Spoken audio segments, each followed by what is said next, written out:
Bonjour, chers étudiants, bienvenue au Salon virtuel d'information et d'orientation, bienvenue au rayon de l'Université Mohamed V de Rabat et éventuellement à l'espace de l'École normale supérieure de l'enseignement technique. Et bienvenue bien sûr au master spécialisé en sciences de l'eau, de l'énergie et de l'environnement.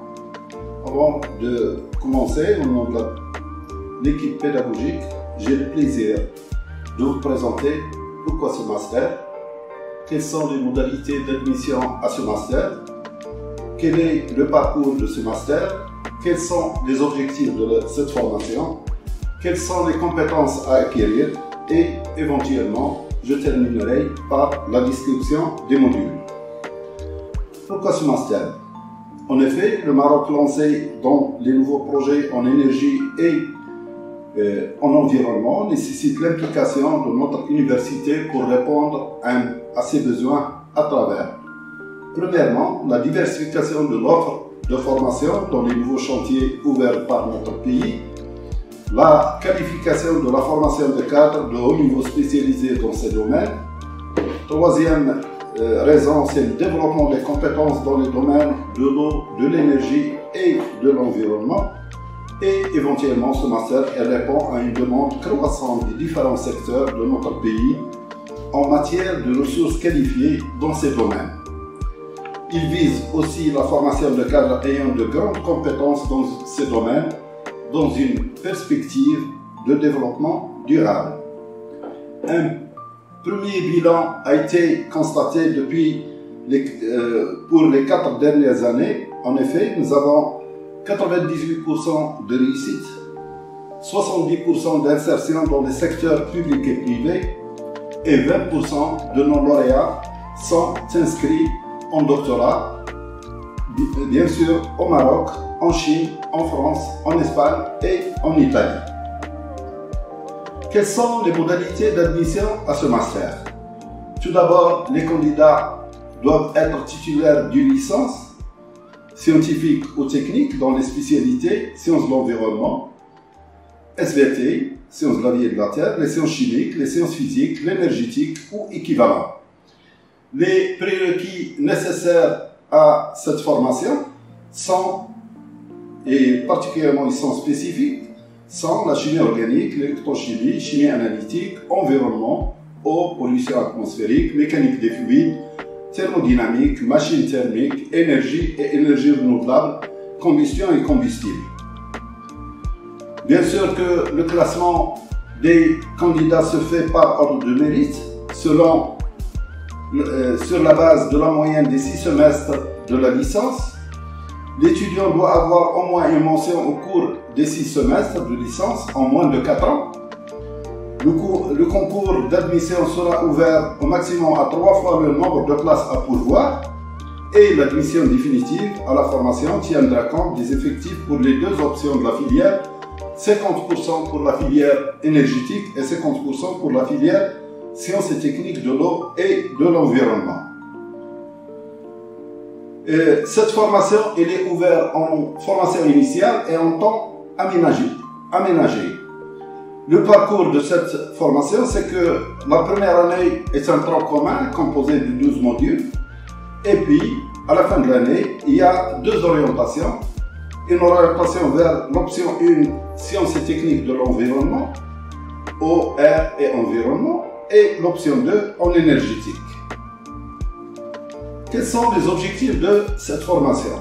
C'est apporter aux étudiants une bonne connaissance théorique et pratique dans les différents domaines de gestion et de traitement de l'eau, de l'énergie, ainsi qu'aux problèmes ayant trait à l'environnement, de manière à être capable de, tout d'abord, comprendre les enjeux environnementaux en milieu urbain et industriel, et de maîtriser la gestion et les contraintes énergétiques, et éventuellement contribuer à la compréhension et à la résolution qualitative et quantitative des problèmes liés à l'eau, à l'énergie et à l'environnement dans toutes leurs dimensions.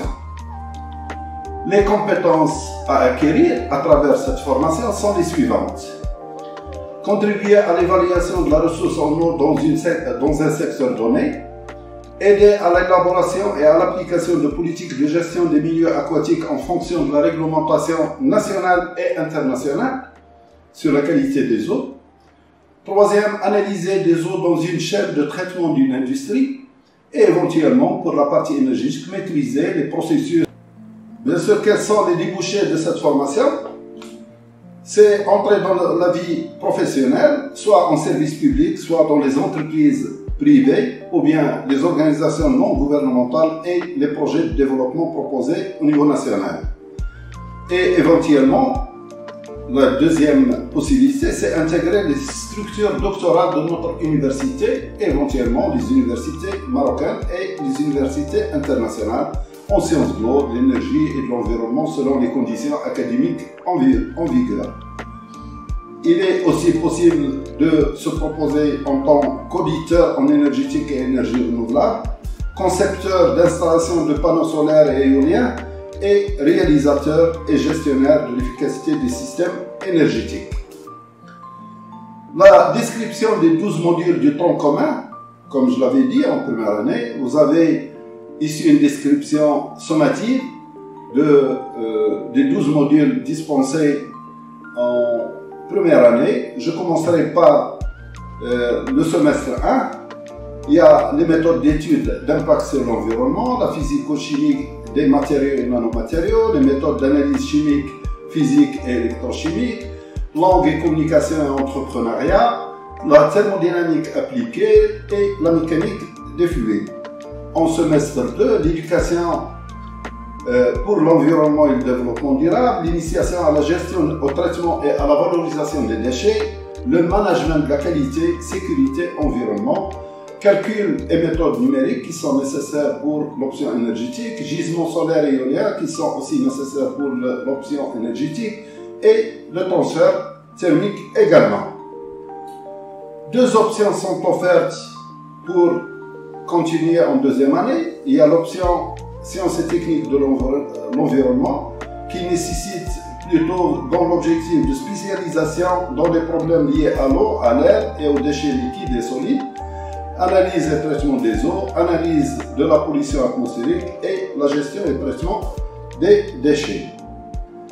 Le semestre 3 de cette option contient l'hydrogéochimie et hydraulique à surface libre, la gestion de la pollution des milieux environnementaux, la gestion qualité et microbiologie de l'eau, la caractérisation, aménagement et gestion du milieu et les logiciels, métiers et simulations, plus la gestion durable des ressources naturelles et de la biodiversité. L'option énergétique contient pendant le semestre 3 thermique des bâtiments, énergie renouvelable, installation, énergétique des machines, froid et climatisation, technologie des systèmes thermiques et logiciels métiers et simulation. Et bien sûr, pour les deux options, il y a des stages ou des mémoires de projets de fin d'études qui doivent être conçus et réalisés en commun accord entre les encadrants au niveau de notre établissement et le milieu socio-professionnel, qu'il soit public ou privé. Et je vous remercie pour votre attention.